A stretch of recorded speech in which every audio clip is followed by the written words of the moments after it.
Hello, my name's James. Now recently I gave a presentation at the Pods Up Level Up conference, which was online. I only had 5 minutes to squeeze in a lot of facts. So this is very, very quick. You might want to pause and take some notes. So please enjoy.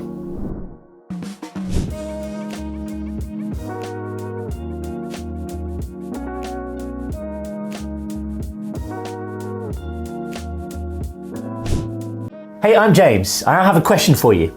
Would you like to significantly grow the audience of your podcast or your personal brand?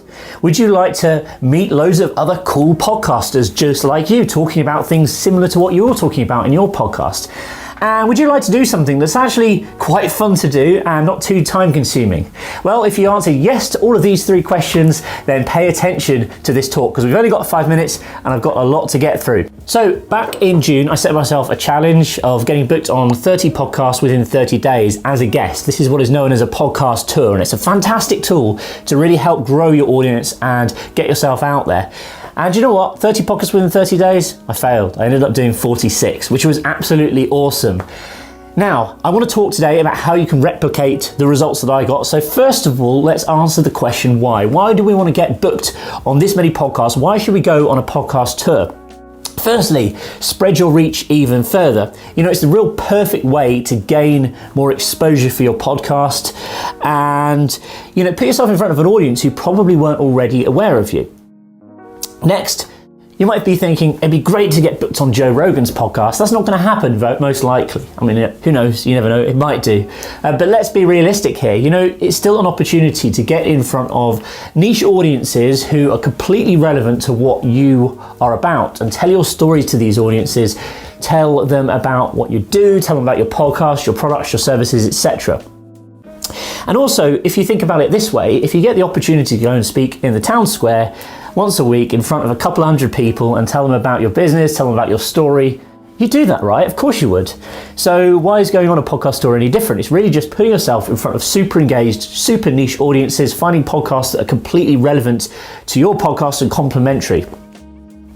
It's really good because it allows you to share your knowledge, and it's absolutely great for positioning yourself as an authority and also really good for building rapport with prospects because ultimately all you're doing is having a fascinating conversation about something that you're already passionate about anyway. It's also powerful for networking because, you know, you can meet other podcasters and other professionals who are doing very similar things to you. It doesn't necessarily have to be your direct competition, but doing complementary podcasts, complementary products and services, and you get to know some amazing people. And you also generate a huge influx of social media posts where you're being tagged, you're being retweeted, etc.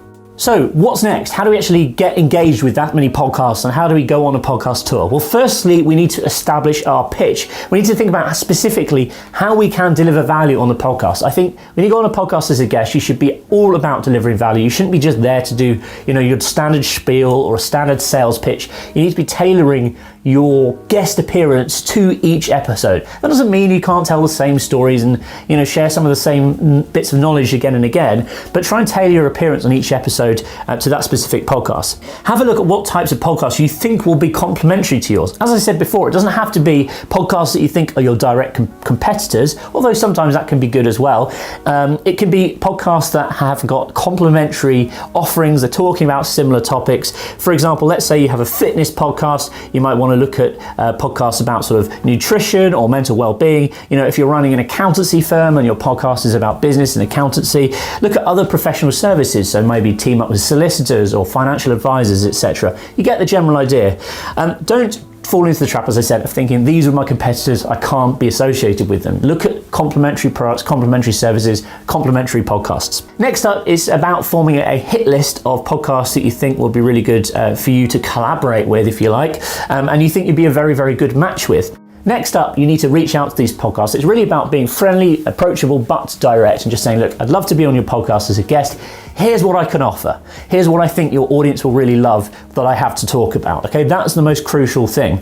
And also maybe you could talk about your podcast, what you do, etc.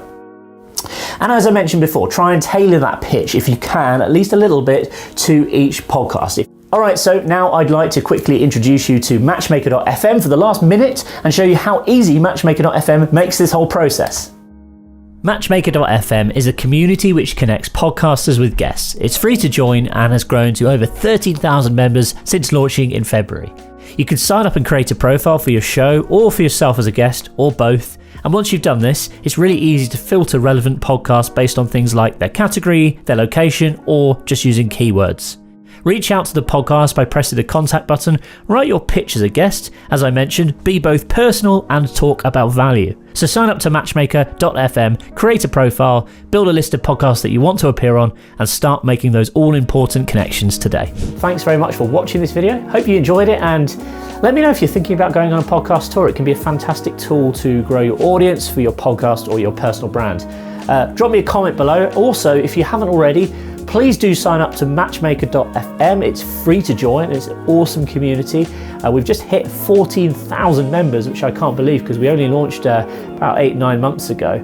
So we've grown astronomically really quickly, and we're getting loads of people results on a daily basis, helping them get booked onto podcasts or helping podcasters find really awesome guests for their show. So it's well worth signing up to Matchmaker.fm if you're not already a member of the community. If you are a member, let me know in the comments how you've got on. And remember to give me a thumbs up if you've enjoyed this video, and also hit that subscribe button, ping, and turn on your notification bell for more videos like this one. All right, take it easy. See you soon.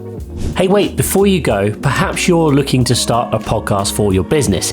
And did you know that most businesses make the same exact mistakes? Whenever we work with clients who are struggling to get their podcast off the ground, or they're not getting the traction that they deserve, it turns out that most of the time they're making the same mistakes. So what I've done is I've compiled a guide, which is called the 5-Step Business Podcast Checklist, which will show you exactly what you need to know to get your podcast up and running without making the same mistakes that most other people do. So you can download it for free at jamesm.com/podcast. That's jamesm.com/podcast. Go and grab your copy today.